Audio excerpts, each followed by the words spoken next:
Je reçois le responsable de la Croix-Rouge sur Saint-Quentin en Yvelines, Jean-Luc Guislain. Bonsoir. Bonsoir. Responsable donc Croix-Rouge. On va parler de cette salle halte répit détente Alzheimer qui va ouvrir dans les prochains jours. C'est même imminent. Ce sera le 19 janvier du côté de Morpas. La dernière fois, lorsque vous étiez venu sur ce plateau, nous parler de cette opération donc, qui accueille les patients Alzheimer pour soulager un petit peu les familles, qu'elles aient un petit peu de temps libre. Oui. Vous nous aviez parlé d'une ouverture au mois de novembre. Que s'est-il passé? C'était un vœu pieux que d'essayer d'ouvrir pour novembre. En fait, on était presque prêt, mais on s'est aperçu qu'il fallait faire quand même un certain nombre de travaux dans la salle. Et comme la mairie de Morpas a voulu les prendre en charge, bien nous a fait. Vous n'aviez pas refusé. On n'a évidemment pas refusé. Ça a demandé un peu de temps pour que ce soit fait. Ça sera terminé dans la semaine ou début de semaine prochaine. Donc c'est pour ça qu'on prévoit l'ouverture le 19 réellement, sachant qu'on va commencer le 12 avec les bénévoles à bien étudier, bien prendre place des meubles et de l'espace. Et puis il faut en parler bien sûr pour que cette structure commence à être connue. La halte se trouvera à Morpas. Ce n'est pas une structure médicalisée, on l'avait déjà dit, on le rappelle.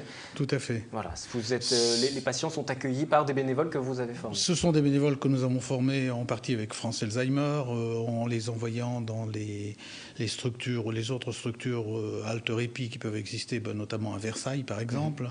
Et puis, avec l'aide de psychiatres, psychologues qui nous accompagneront d'ailleurs systématiquement, parce que on pense que même nos bénévoles auront besoin d'aide psychologique de temps en temps, parce que certaines situations sont un peu dures à vivre, même si on ne voit le malade qu'une fois de temps en temps.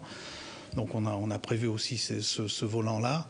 Et puis, dans les bénévoles que nous avons quand même des professionnels, notamment des ex-infirmières de la Verrière qui nous accompagnent et qui donc nous font bénéficier de leur expérience supplémentaire. Comment va fonctionner cette structure? On pourra venir déposer son patient, Voilà, il y a un numéro d'appel qui est le numéro clé par lequel tout va commencer. Je ne sais pas si vous l'avez, c'est le 06. Allez-y, on va afficher 06 le numéro de la Croix-Rouge à 87 79 75, voilà, avec lequel il y a pour avoir un premier entretien avec les responsables de la halte répit pour déterminer le niveau de mobilité et de maladie réelle de la personne à accueillir.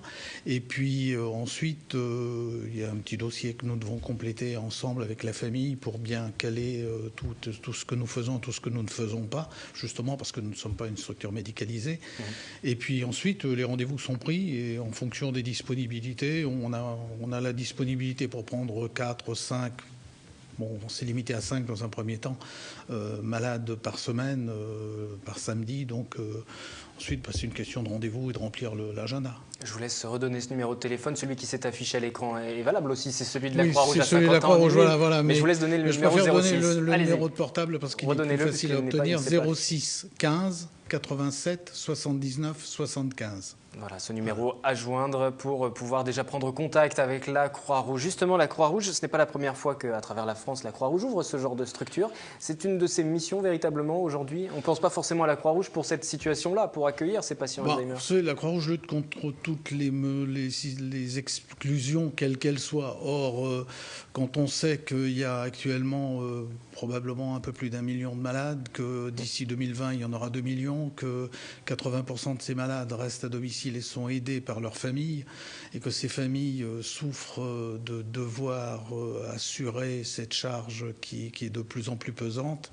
Le fait de pouvoir soulager ces personnes-là pendant quelques heures nous a semblé une des missions normales de la Croix-Rouge. Il y en a d'autres des structures de ce type tenues par la Croix-Rouge dans le département des Yvelines? Dans le département, oui, il y en a une autre à Versailles. Il y en a plus d'une quinzaine qui sont déjà ouvertes. Il y en a une vingtaine en cours d'ouverture. Donc, dans peu de temps, ce sera 16 ouvertes et 19 en cours d'ouverture. Mais je pense qu'il y en a d'autres qui vont s'ouvrir derrière. Donc, justement, ça sera bientôt de plus en plus fréquent, en tout cas, bientôt la norme, ce genre de structure. Oui. D'ailleurs, c'est même pas impossible qu'on n'en ouvre pas une autre dans quelque temps sur Saint-Quentin. Donc,